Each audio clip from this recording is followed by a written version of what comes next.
Welcome to Lacrosse Classified on the Lax All-Stars Podcast Network. Your home for the latest news from the National Lacrosse League and indoor lacrosse. Now, let's talk some lacrosse with your hosts, Jake Elliott and Evan Schemenauer. What's going on, lacrosse fans? Welcome back to Lacrosse Classified here on the Lax All-Stars Podcast Network as we get you set for episode number 78 of Lax Class. Hi, my name's Jake Elliott. My partner's name is Evan Schemenauer. I am in Port Coquitlam. He is in Saskatoon. Thanks for joining us. Great program lined up as per usual here on the podcast this week. We have the head coach and general manager of the Saskatchewan Rush, Derek Keenan, will join us here in about 15-20 minutes from now. We'll bring you through quick sticks. We'll go under review as well. We'll have who we had coming up here in mere minutes, and we'll get into the other side of the bracket and who you got coming up a little bit later on in the program, as well as that will lead me into introducing and welcoming you, Evan Schemenauer, back to the podcast. How are you, my friend? What's going on back in Saskatoon today? Well, it was a different day because for those that recall, about a year and a half ago, I had an eye problem that really stopped me from writing random thoughts for a while, and it came back last night. So literally no television, no computers, no cell phone. And when you're in isolation, that becomes difficult. But I literally figured out spending the day getting the garden in order, getting, the sheds empty, got tools all organized in my garage, tried to find ways to not look at any screens. Well, good for you. I mean, that's not the worst thing in the world. I'm sorry about your eye issues, but as far as not looking at any screens, I think everybody could probably take a day and try and do that. I don't know how many people would make it through the day not doing that. I certainly would fight that battle. My day has not been much better here today, Evan, I gotta say. I tried to do a load of dishes in my dishwasher. That started to leak all across my kitchen floor. I'm not sure what's happening there. So then I decided to turn to some laundry and threw a load into the dryer, only to have some crazy noise come away from my dryer, which I think is on its last legs today. So there's two appliances that are in flux in my condo now. Monday means it's a school day, and made another attempt at homeschooling with my 10-year-old daughter, which did not get off to a flying start. Better than a couple of weeks ago, but still not quite to the level I was hoping for. I've had some things happen today, Evan. I've had a little bit of an altercation with my ex, verbal altercation, I should say, not a physical one. And it all stems, and I know they're trying, but I just feel like my daughter might go to maybe the worst elementary school in the township of Langley. I'm looking around and talking to friends about what they're doing with their kids of similar age and seeing their curriculum, and then looking at, and I shake my head. I know they're trying, but I don't know what the heck is going on around there, and it's led to some pretty massive frustration. And for me, my family, my whole entire family is educators. Both my grandparents were teachers. One was a principal. Both my parents were teachers. My sister's a teacher. My aunt's a teacher. And I thought, hey, I got a pretty extensive coaching background. This should just, easily translate into, and it has not. It has not. So I wasn't particularly in a great frame of mind, but I did get a workout in, Evan, which certainly helped. And once I got the headset on, I started to feel a little bit better. But it's been a trying Monday here. But looking forward to Lax Class and talking to Coach Keenan here soon. Well, I'll give you some advice on the homeschooling, what we managed to do. Now, I was lucky enough that Dorinda's teacher actually sent a whole bunch of lesson plans before they closed down, because we had about 3 days notice they're going to close down. Vasily's didn't, but we also had curriculum books at home. But what we've done is they actually have to stick to their normal school classes. So it's 9 a.m. This is when you normally have this class. At 1 p.m., this is when you normally have this class. And so they've never got out of their routine from lucky. when they went. Smart, man. Very smart. And I'm so far past that, I don't even know how to recover. And not getting a whole lot of help on the other side either. So anyways, we work our way through, I think, what are we in here now, Evan? Week 9 of self-isolation and self-distancing and all the rest of it. But seeing and hearing some good signs. I've heard whispers that NHL teams may be returning to camp at the end of the month. We're starting to see stores and businesses reopen slowly. Travel, I think, is starting to pick up a little bit more. Still lots of precautions and all that in place, but we're heading in the right direction, but continuing to do all the right things. I don't know if we are, because Saskatchewan, we were getting like 4 or 6 new cases a day. It was like next to nothing. And then just as today, certain businesses could start to reopen, mostly medical services that weren't allowed to open before. All of a sudden, outbreak in Lloydminster, outbreak in the Lush, outbreak in Beauval, and like 40 new cases. So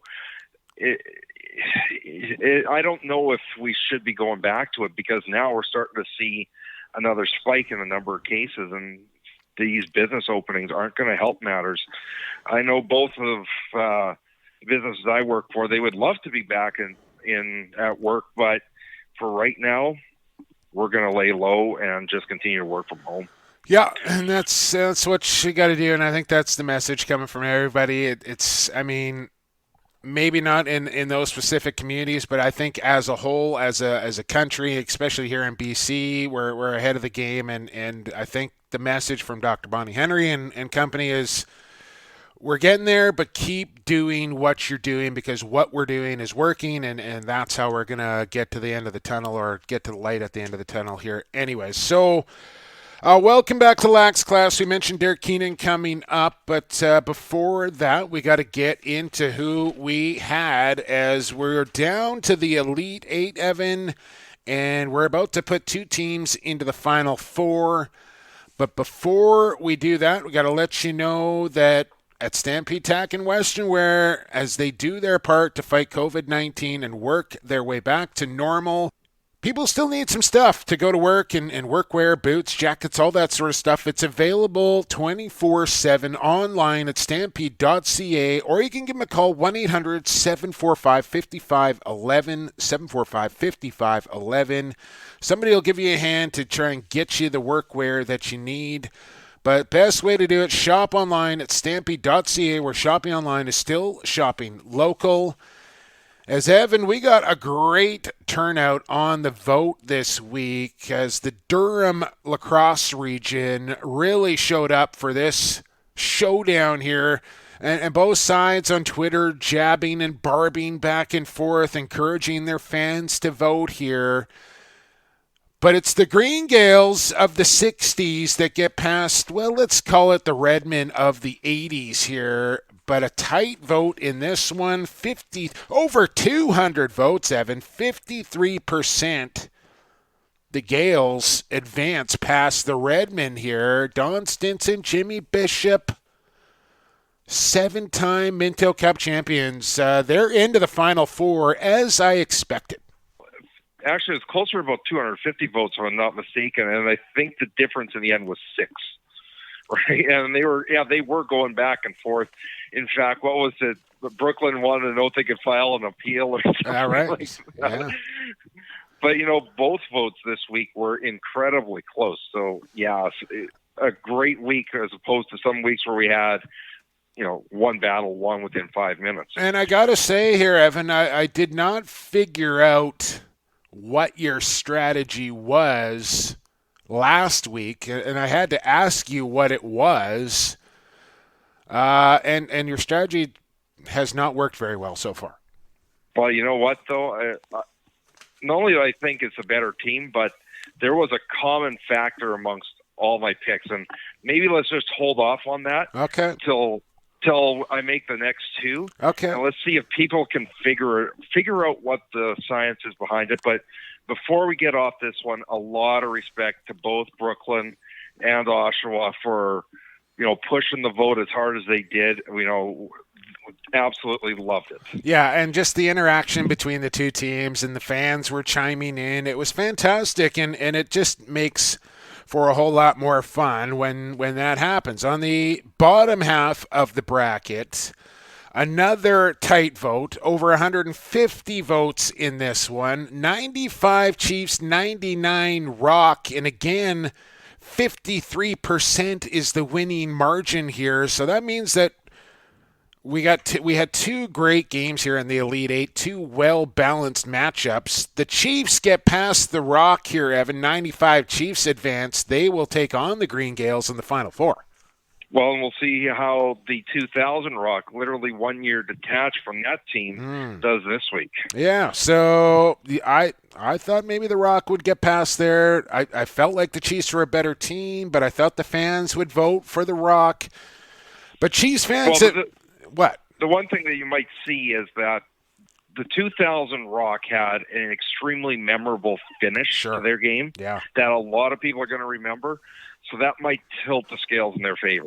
Yeah, by the way, new NLL Warriors offensive coach Caleb Toth on with Teddy Jenner on Off the Crossbar last week, and fantastic conversation there with Niners. Some great stories coming from him about his days in hockey and early days in the NLL and in Calgary. Highly recommend you check that out after you listen to Lacrosse Classified. Of course, so 95 Chiefs and 60s Green Gales move on to the Final Four. 2 down, 2 to go, Evan. We will get to that in quarter number 4 with Stampede Tack, who got. But coming up next, it's the head coach and general manager of the Saskatchewan Rush, Jammer, Derek Keenan on the other side. Keep it right here on episode 78 of Lax Class. A Vancouver Warriors game at Rogers Arena sounds like this. Jones shoots and he scores! Diving effort from Mitch Jones. Nothing's monotone. Lee and Beers go crashing into the crease. Nothing's boring. Now we're going to have a fight. It's the captain squaring off. And at Vancouver Warriors games, loads up. Nothing's offside. Tries a shot and he scores! Experience it for yourself. Vancouver Warriors tickets are available now. Tickets starting from $19.95. Visit VancouverWarriors.com/tickets today. Hey, this is NLL Crew Chief Todd LaBranche. You're listening to Lacrosse Classified on the Lacrosse All-Stars Podcast Network, growing the game one podcast at a time. Welcome back to Lax Class, Lacrosse Classified here on the Lax All-Stars Podcast Network. Jake Elliott, Evan Schemenauer, episode number 78. You just heard from the Vancouver Warriors. They're at NLL Warriors if you want to find them on Twitter or Instagram. Or you can go to VancouverWarriors.com where nothing's offside. The boys in black and gold will be back on the turf at Rogers Arena come next season. This guy coaches a different lacrosse team in the National Lacrosse League. 3-time champion Saskatchewan Rush. And before we got on the phone here, Coach Keenan, you did have 4 out of the 8 teams remaining in our greatest box lacrosse tournament team of all time. Wow. But things have changed since then. 2 teams have been eliminated. Gone are your 87 Brooklyn Redmen. Gone are your 1999 Toronto Rock. How you doing, man? How you doing? You got left. You got the 2000 Rock and you got the 2016 Rush, where I like your chances there. So nice. All right, sounds good. How you doing? You got on the phone here. You said you had to tackle one of your most hated tasks or chores around the house that you have to do. So you're ready to have a nice long conversation until it's dark out there. You were just gardening. How was that going?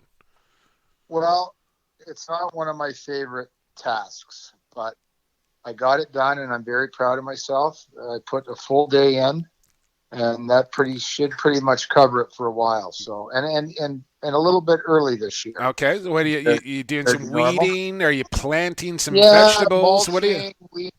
Mulching, weeding, getting rid of those yellow flowers, that grow in the spring. Uh-huh. Also known as dandelions, stuff like that. Yeah. I was doing the exact same thing today. Yeah. So, it's not my favorite thing to do, but it needs to be done. And we were just talking about it actually, how usually it's the May long weekend that signals the time to start that, but with a little more time on my hands and decent weather, not too bad, it's a good time to get going on it. So, and we got some good news in our province yesterday, sort of good news, if you want to call it. The good news is they're going to start working on boats in the marinas to get them ready. We're not allowed to go yet, but they're going to start to ready the watercraft. So, and you've been missing that. You've been missing that probably most of all. I would have gone out for an early, fish by now for sure, and that hasn't happened. So, but they're at least able to work on them, and good news there. So, hopefully things will get moving forward here. But obviously, we got to be pretty careful about it too. So I'm on day 52 of quarantine in My goodness, here. Huh? Yeah. So let's take a look at the season that was. And the strange thing this year was that you normally are a dominant team at home, but went 1-4, and normally having trouble on the road, but went undefeated on the road. Mm-hmm. What shifted that everything went the opposite direction? Yeah, hard to explain why we weren't great at home. 3 of those. Well, yeah, I mean, I thought the one game, I thought Dylan Ward was pretty outstanding. Yeah. The other 2, we just weren't very good. With the Toronto game, I think we had a 6-2 lead and we pissed that one away. But I thought we played really well our last home game against Vancouver, and all the signs were there. I think that we were really going to get going, whether it was home or away. And it was a little bit reminiscent of as far back as I think 2013 when we were still in Edmonton, where I think we were 8-0 on the road and 1-7 or something like that, or home, or 7-1 on the road, 2-6 at home, or when we were playing 16 games, I think, or something like that, or 1-7 and 1-7 and I think we were, we were, so it was kind of like that, but then at the same time, we're a lot different team now than we were in 2013. So I think the signs were there, like that we were really starting to play all more consistent, especially from the offense. That was where our struggles were early on. But I think we really started to turn that around. We're a lot more consistent and getting contributions from everybody, which is what makes our offense tick. And that was certainly a good sign of things to come. But unfortunately, we didn't get to finish that off. Speaking with head coach and general manager of the Saskatchewan Rush, Derek Keenan, I remember back in 2013 with the Rush coming in. I remember a game where you guys were down big, and then you pulled Boldy. Brody McDonald came in and just stole the show in that one. And then I remember, I think you guys hung 25 on the stuff when you're there with the Rush. And looking back here, Derek, at this team, kind of just past the midway mark of the season, I think you had a pretty good handle on what you had in front of you. And looking at the championship years where you got it done, how'd you feel about this year's team? Did you think you had the roster and the team to go get yourself another NLL Cup? I really did. I mean, I thought all the signs were there. We were typical, a little slow out of the gate, a little inconsistent, but we were 7-3 after 10 games, and we had a tough road ahead. We had Calgary 3 times, but we had 4 home games left, and as I said, we were starting to play better at home. But who knows what would have happened? We're never going to know now, of course. But yeah, I mean, I was all the signs. Like we because I think we were pretty good defensively most of the year. I think you can maybe say 1 or 2 games where we weren't great, and we didn't get the saves we needed. But overall, defensively and goaltending, we were really good, I thought. and consistent. It was the offensive struggle. Then that really started to go, and you could see it in the results in that you had everybody on our offense contributing, and some guys getting 3 or 4, a couple of guys, getting 1 or 2, and, Mark getting 8 assists. And, that's our offense. And that was really, and some guys had some slow starts. Benny had a slow start. Robert had a bit of a slow start, and but they were starting to really get going. And to me, it was just a matter of time, and also some coaching that was required, because we needed to change a little bit the way we did things because of the way teams were playing against us. But all signs were that we were headed toward a pretty good finish, I think. Well, and the one thing we saw towards the end of the year was you went back to having 3 righties as opposed to 3 lefties. Do you think the offense was more comfortable going back to where it was used to for all those years? Oh man, that's such a honestly, it's a psychological thing. I really believe that. And you know what? So be it. If it's psychological, so be it. You got to do what you think you can win with. And because, we did all the analysis on that. And the bottom line is, whether we had 3 or 4 lefts or, 3 or 4 rights, those guys that were playing every week, and we all knew they were all kind of playing the same minutes anyway. So there was, I think it's a psychological thing. I really do. Because, Derek, it's not like Austin Murphy is a better lacrosse player than Connor Robinson or vice versa. It's exactly. It's just kind of crazy how that works. Exactly. And then, having said that, I thought when Murph played, he played really well. And it's not that Connor didn't. It's just one of those odd things, because I really believe Connor Robinson's a really good player. I just think, and I think he's going to be a really good player in the future. And but as I said, whether it's analytical or whether it's psychological, you have to put all those factors in when you analyze our group. And the bottom line is, over the course of a many number of years, actually, we played better with 3 lefts and 4 rights. So, it's an odd thing, but it's kind of factual that we play better, but that doesn't mean that, like you said, that one guy's a better player than the other. It's just an odd thing that we've always been kind of, and it really goes back. It's got history behind it. It goes back to, when we didn't have Corey Small for a year, which was a huge loss for us. And, we went 16-2, and Corey came back the next year. We went back to 4 lefts, 3 rights, and we started 0-2, and we traded Corey, and we won the championship. That worked out okay, though, Derek, right? That trade worked out okay for you. Did we really want to trade Corey Small, though? No, not really, because as everybody knows, Corey Small is a hell of a player. Yeah.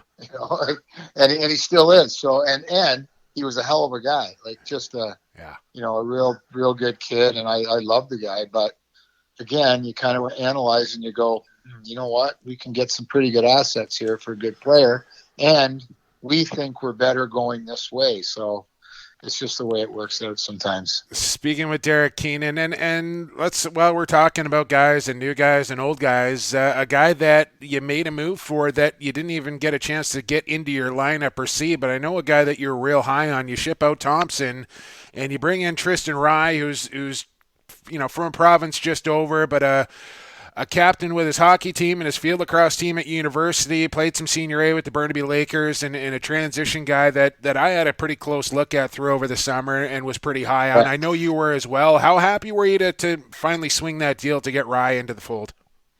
Really, really liked the kid a lot. He, I coached him for junior for a season and a half in Whitby. He lived in my house, actually. One summer, so I got a really good idea of what kind of a person he is.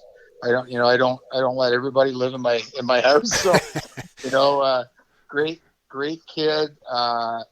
Quality, hard worker, and I think a very good player. So, and we were kind of looking for a little bit more versatility in that role as a practice guy who probably would have ended up playing some games as well.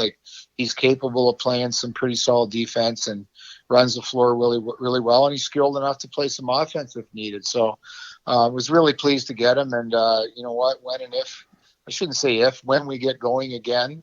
I'm looking forward to having him out there. I know he's been working really hard off the floor, as we ask all our guys to do, and he'll be ready to go when we get going again. Who's that player on the Rush that you think doesn't get the accolades he should, or just what he brings to the team that nobody happens to see? You know what? You're going to find this is a strange answer, because he probably does get accolades. I mean, he was the captain of Team Canada, which means, he's highly regarded. But I still think Chris Corbeil is underrated. As like he doesn't ever win Defensive Player of the Year. He doesn't win Transition Player of the Year. He's never an All-Pro.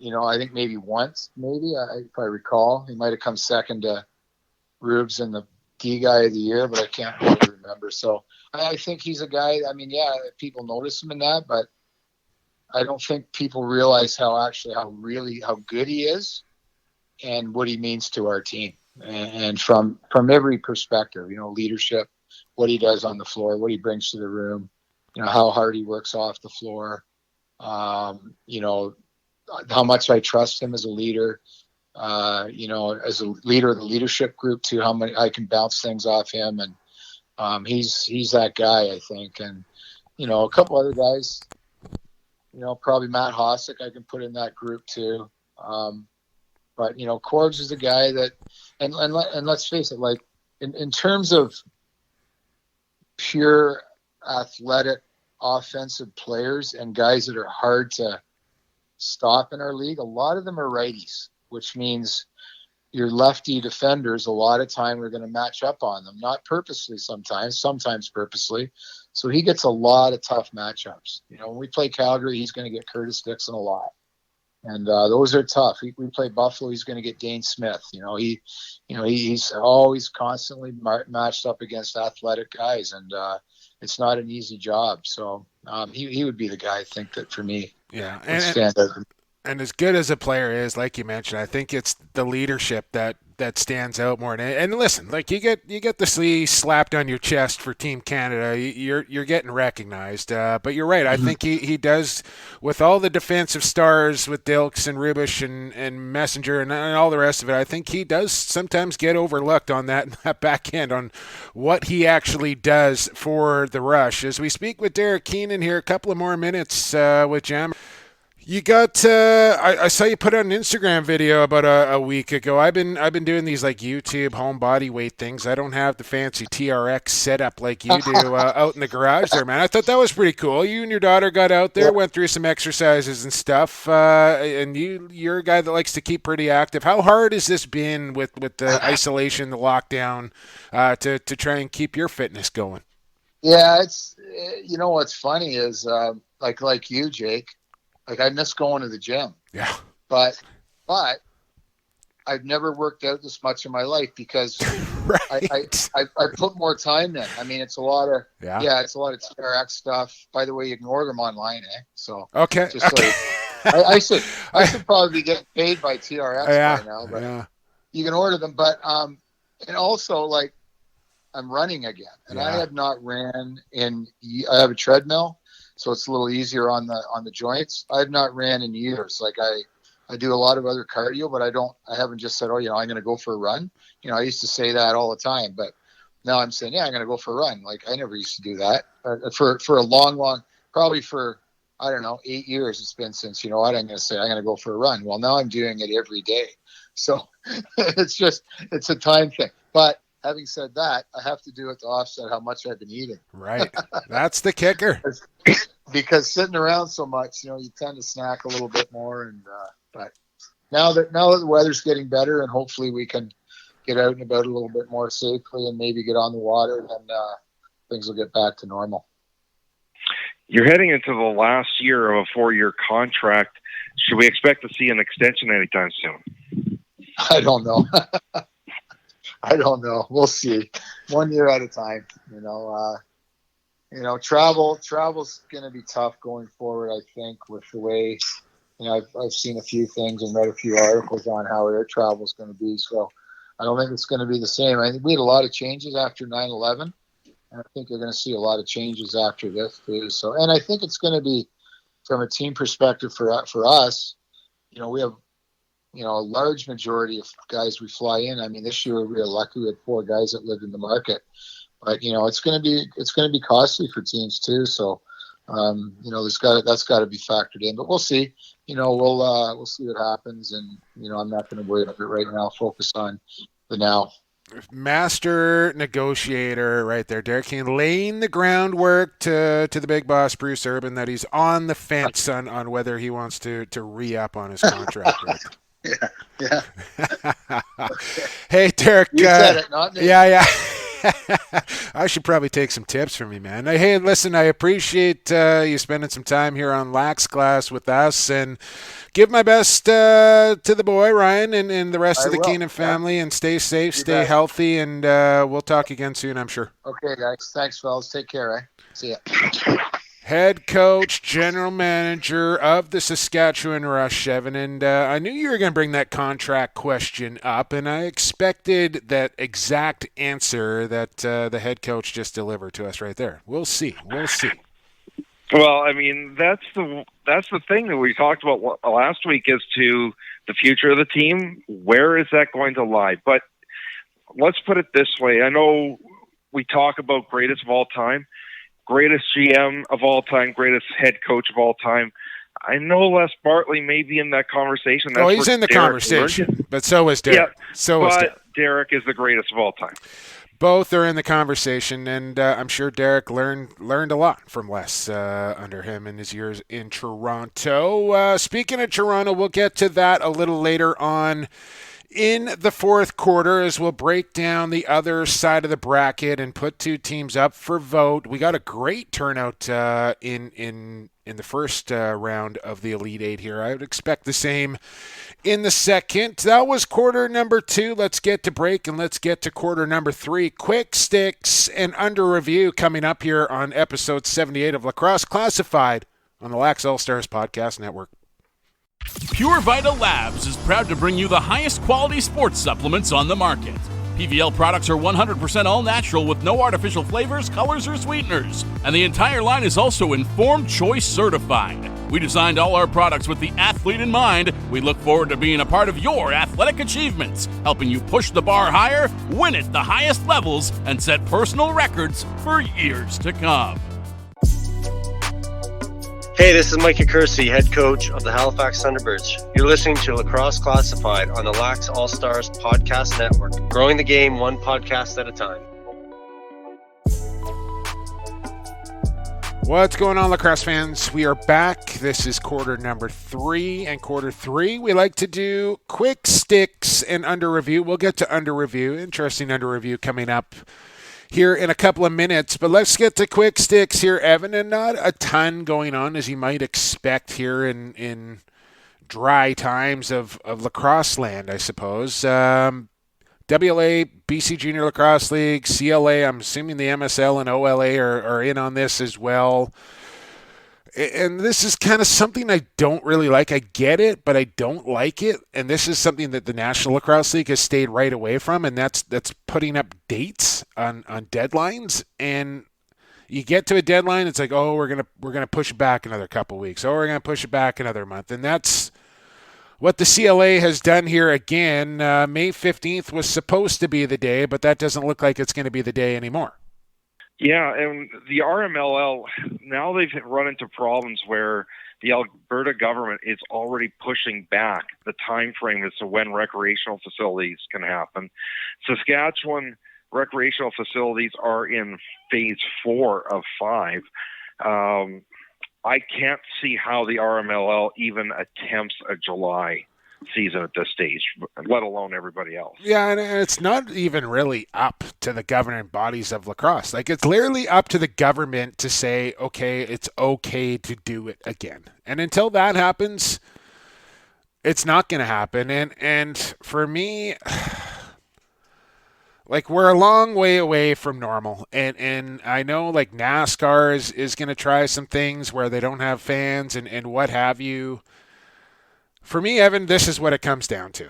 Until there is a vaccine for this virus, we are not going to be back to, air quotes, normal. That is the only way we get back to normal, is once a vaccine has been administered.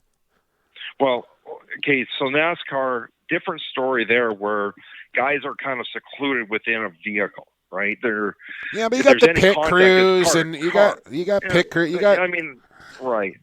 But it's not like lacrosse where you're bumping and grinding all over the place, right? Sweat flying. I know. Yeah, it just won't work. I can't see how it works. Yeah, so I don't know. It looks like, like wrestling has continued to try and push the envelope. UFC and other sports are doing things. But I don't know what lacrosse is going to do. I want to see lacrosse back more than anybody. I honestly do. I want to work again. Like, I miss my job desperately, but that's honestly what I think. Like, I think we're looking at 2021, January, February, when a vaccine hopefully is out by then, and then everybody's going to feel safe and things will get back to normal. But until then, I don't see it. But we'll just keep you up to date on the CLA and what's happening. With that, stumbled across this, I think it was last night actually, Evan, was just kind of scrolling through Facebook, and all of a sudden I saw Steve Govett in a purple San Diego Seals shirt in his kitchen, and I thought, what's this? Cooking with the Prez. Have you seen this yet, Evan? Steve Govett's been putting out a lot of content lately. So there's that cooking. Plus, he just started a podcast, which, I mean, for an opening show, he had Junior and Casey Powell. Yeah, so, John Grant Jr., well, I haven't had Casey on either, but John Grant Jr., one of the icons of the game that has yet to make an appearance on Lax Class. So I'm going to have to maybe get after Junior again and try and make that happen somehow, some way. But yeah, the TFL, I think it was called, the TFL podcast, Steve Govett doing that, and I gave that a listen as well. That was pretty cool. But check him out. He made meatballs the other night, cooking with the press. Steve Govett in his kitchen, just making food. Pretty good. What else have I been seeing, Evan? I've been seeing the NLL posting pictures on Instagram of players on the cover of a proposed NLL video game, which we've been talking about this over the last couple of weeks a little bit, and these cover photo, they just make me yearn for an NLL video game so desperately. I really hope, I know we're a long way away from it happening probably, but I really hope eventually that this comes to fruition. Well, okay, so part of what's going on here as well is the NLL's got to drive enough interest to get a company like EA Sports to actually fork out the money, because the first year is where you really fork out the cash to develop a game that works properly. I don't think it's there, but, keep trying, and maybe it happens. I'll buy a bunch of copies if it helps. I can tell you that. Keep your fingers crossed. NLL video game. And I'm assuming you'd pick the Rush as your team, Evan, if you had to play an NLL video game. Is that probably a pretty safe bet?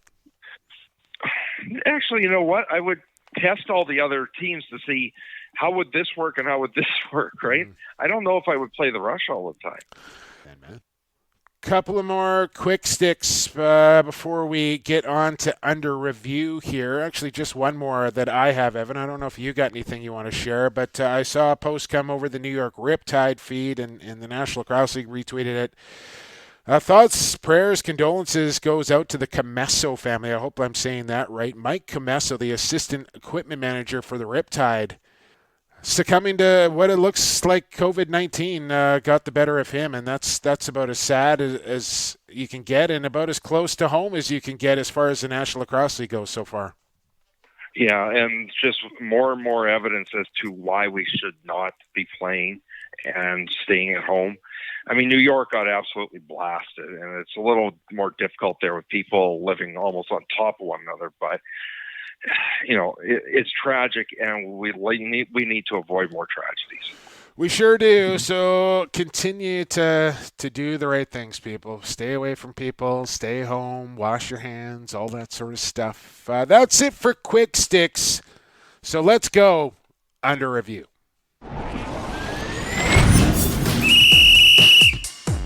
It's time for Under Review, presented by G. Wilson Construction. Each week, Jake and Evan answer a listener's question or break down an unusual call that happened in a game. The challenge flag has been thrown, so now it's time to take the matter under review. Under Review, brought to you by G. Wilson Construction. GWilsonConstruction.com, an award-winning firm with a single focus, building fine custom homes. And talked to the boss there just a couple of days ago, checked in on the Wilson family, and those guys are doing all right. They got a nice little lake house that they've retreated to kind of self-isolate. Must be nice, Evan, to just kind of take off to the lake house and hang out for a month or two. So that's what they're doing. They'll get back to building fine custom homes sooner than later, I'm sure. Upload your resume at gwilsonconstruction.com, and who knows, start your career in the construction world. Under review, and this week, I mean, this is something we've kind of wanted to talk about for a number of weeks, and that is the plight of fighting in lacrosse. I have many, many thoughts on this subject. It's something that still exists in the sport of lacrosse at the National Lacrosse League level, summer lacrosse as well. Where do you come out on fighting in lacrosse? Let's start with this. And now, one thing we're going to be doing in the coming weeks is we're actually going to have another Who You Got bracket as to the greatest fighter of all time. And when you look at that bracket, most of those guys are not current players because there aren't many fighters in the game anymore. And in part, that's because of reduced rosters and what have you. But is there a need for fighting in the game? My answer is yes. And that might shock some people, but here's the thing. You've got a weapon in your hands, okay? There's got to be a way to police if somebody goes over the line. And if you're not allowed to fight, those cross-checks to the head and dangerous plays are just going to get worse. So I would rather two guys drop the gloves and settle their differences instead of something stupid happening on the floor. Now, not everybody's going to agree with that. I know there's people within the league office that don't agree with that, but it's a necessary evil. Yeah, I think you make some pretty strong points there, Evan, and coming from somebody who did the job for a better part of a decade, if you want to call it a job, and it's not something that I particularly enjoyed doing, but I knew if I wanted to stay in the league, that was something that I kind of had to do, so I did it. But that was back in the late 90s and early 2000s, and now we're 20 years removed from that, and I kind of look at it completely different now. And I look at international sports, you can't do it. And we got through the World Championships just fine without fighting in the game. On the flip side of things, I think you make some great points about the game kind of policing itself, and it's better off guys dropping their mitts than swinging their sticks. I get that. The other thing you have to consider is nobody's leaving the building when a fight breaks out. And as much as people say that I don't like fighting and I think it's dangerous, and that's when you look around the arena, everybody is standing and screaming at the top of their lungs. People like violence. It's just a fact of life. And I don't know what that infatuation is with violence and why people like it. I put me in that group as well, but people like it, and I think it sells tickets. You look back in the early days of major indoor lacrosse when it was more or less a barroom brawl on turf. And fans went nuts. Boston, Philly, Buffalo.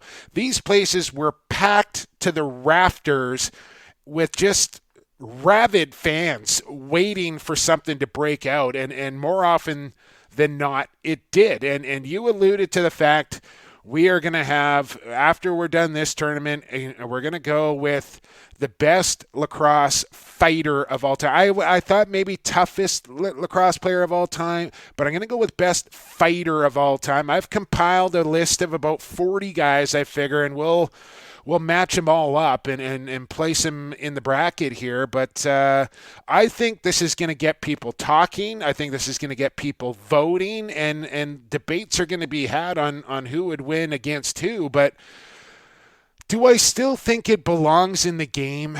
I for sure am against the whole staged fight off the face-off. Hey, we're going to go tap, let's do this.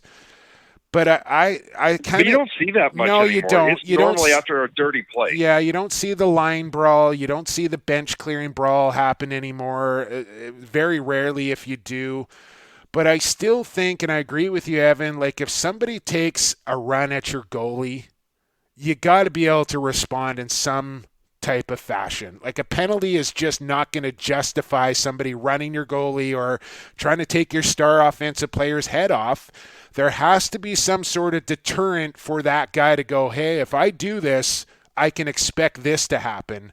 And going to the box for 2 or 5 minutes, I don't think is enough of a deterrent to stop it. But if you got somebody going, okay, Andrew Suter is probably going to punch me in the face a bunch of times if I do this, that's more of a deterrent. So I don't like the stage, the orchestrated or the mass melees anymore, but I still think there is a place for two guys to throw down. And the difference for me from hockey, the biggest one, Evan, is you're punching a guy in the face or trying to with bare knuckles, but if they do go down, your head is not slamming off of frozen ice.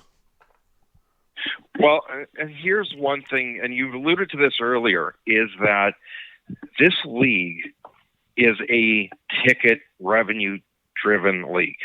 You need to find ways to get people in the seats. Okay? How many people still remember that line brawl between Calgary and Saskatchewan about 4 or 5 years ago? No, but the reason that hasn't happened again is that the suspensions didn't make it worth it. But I'm going to go back to a game earlier this year. It was Vancouver. I believe they're playing Calgary. Correct me if I'm wrong, but all hell broke loose in the last 5 minutes of the game. Yeah. And then look at the attendance number for the next home game.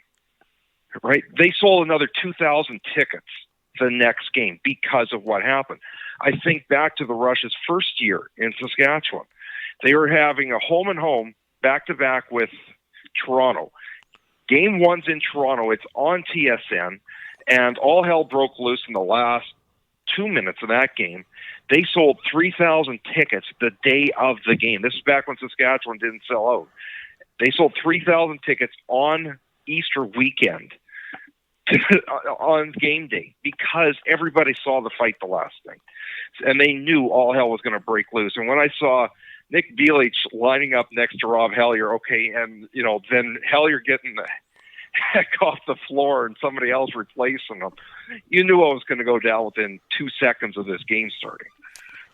Yeah, like I said, right off the top, people like violence, and nobody is leaving the building when a fight breaks out on a National Lacrosse League or a lacrosse floor anywhere for that matter. So I don't think that's the end-all, be-all reason to keep it in the game. I think there's a multitude. I think there's still more reasons to have it than to not have it. But with all that being said, we have seen the sport work at the highest level without it in the game. So I think it's coming, Evan. There's going to be a day down the road here where it will be eliminated from the game. And I think it'll be tough to go through that for the first year or two without it. But then people are going to look back 10 years, 15 years from now and go, man, I can't believe you used to be allowed to do that.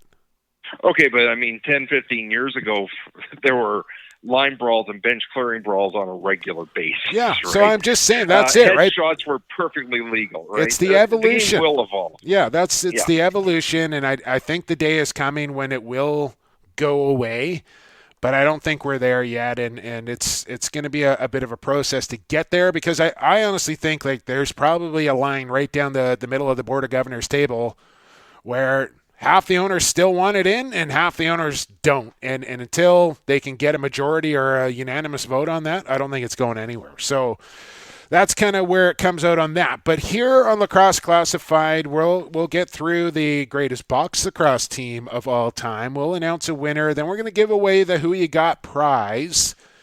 And then we're going to start a new tournament because, well, We have to do something, Evan. And I thought, what is going to get the people talking? And I thought, fighting. Fighting will get the people talking. So we're going to match up 32 of the toughest lacrosse fighters of all time and have a little fun with that. I'm looking forward to this. I'm still protesting that Dan Dawson is not on that list because he may not have fought that often, but when he did, he absolutely beat the guy senseless. Yeah, you're right. But I have a hard time putting a guy in a fighting tournament that has over 1,000 points or whatever it is in the league, 1,200 points or whatever he's got. So, but Brother Paul is in the draft, Evan. Brother Paul. So Dawson will be represented. Don't worry about that. And that was kind of the criteria. Yes, like Brody Merrill, a Hall of Fame player, but he fought a lot, and he was very good at it. So he is in.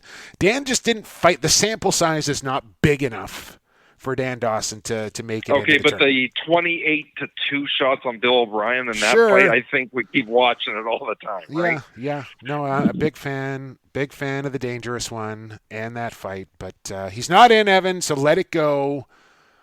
And let's move on. That was under review. That was a pretty good conversation right there, I think. And give us your thoughts. Let us know what you think at Lax Class.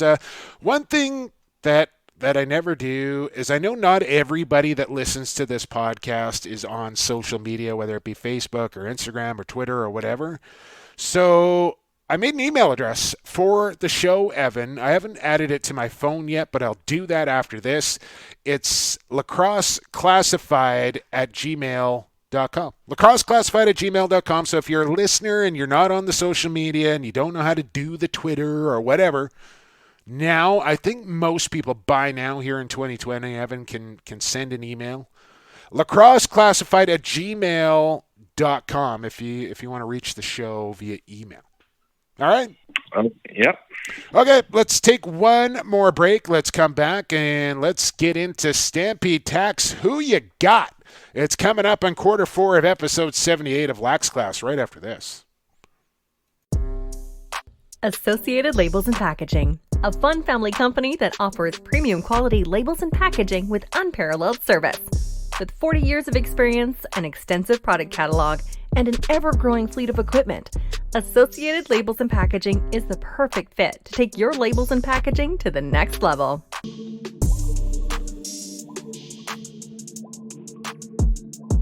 Hey, this is Reese Dutch from the Calgary Roughnecks. You're listening to Lax Class, your go-to source for all things NLL and box lacrosse. And now it's time for another round of Who You Got? Welcome back to Lax Class. No more breaks here. Associated Labels and Packaging, AssociatedLP.com, focusing on people, focusing on ethics, focusing on quality, and family-owned down there in Coquitlam. Sean Ashworth and the gang, Tosh Nishimura. Send me a picture, did Tosh Nishimura, from, I don't know what year, 1997, 98, I think, up in Kelowna when the Thunder were still playing up in Kelowna. Had herself a weekend up there, did myself and Tosh and a few other of our close friends. Good to flash back to that. Associated LP, as in labels and packaging. Best in the business and environmentally friendly to go along with it. Make sure you are supporting them. Time for Stampede Tack's Who You Got. And Evan, I almost forgot. Stampede Tack in Western Wear would like to remind you that their website open 24/7, stampede.ca. And during this COVID-19 crisis, we would like here on Lacrosse Classified to offer you a special promo. Now until May 15th, time is running out when you use the online code LAXClass20. LAXClass20, Evan, you get 20% off your order. You said you were going to go onto the Stampede website last week. Did you buy something and use the promo code? Not yet, but actually I need something for one person at one of my jobs. So it's not for me, but it looks like I need to go order coveralls from Stampede Tack, and they got the Carhartts, which are one of the best in the business. There you go. Why wouldn't they? Because they are the best in the business. So we got 2 teams into the Final Four. We need to put 2 more teams into the Final Four. 2000s bracket to 2010s bracket are all that remains. If you do recall, the matchup featuring vote is already up on Twitter. Evan being very progressive this week. I like it. 2000 Rock up against the 2001 Adnax. That Rock team, you mentioned it, the last second goal, Caleb Toth, midst of the dynasty there. Going up against the 0-1 Adnax, who won that Mann Cup in dramatic fashion. Kimbo Squire, Colin Doyle in Game 7 in the dying seconds, getting the tying and the winning goal at Pacific Coliseum there in Vancouver for the Adnax Lone Mann Cup Championship. 2000 and Rock, 2001 Adnax. Evan, who you got? Now, keep in mind, I said this a few times, that 2000 Rock team's got a special place in my heart because that's actually where I started watching the NLL way back when. Got to see them live. They played the New York Saints, I believe it was, and it ended at 9-5. But, at the old Maple Leaf Gardens, heck of a treat.